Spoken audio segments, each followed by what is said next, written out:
recomendar un libro en concreto de una autora. La autora es Carmen Laforet, que nació en Barcelona en el año 1921 y murió en Madrid en el año 2004.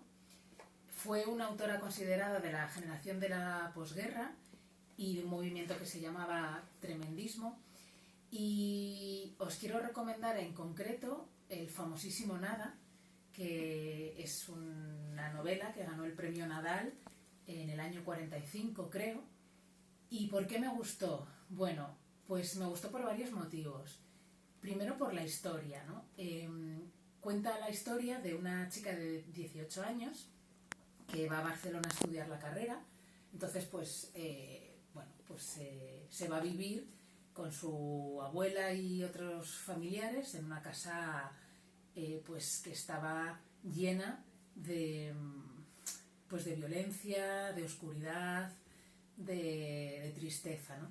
Entonces, digamos que esta protagonista de la novela ve cómo toda su ilusión y sus ganas y toda su energía, ¿no?, de chica joven que va a Barcelona a estudiar la carrera, pues contrasta con toda una vida de dolor y de oscuridad que había en su familia, ¿no?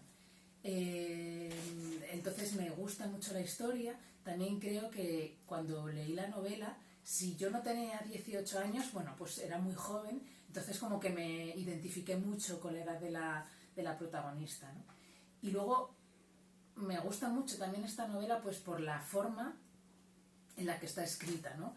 Con muchísima descripción, una prosa muy novedosa para aquella época, mucha riqueza, y creo que Carmen Laforet consigue transmitir toda esa, digamos, sensación de angustia y de oscuridad en la forma en cómo narra la historia, ¿no?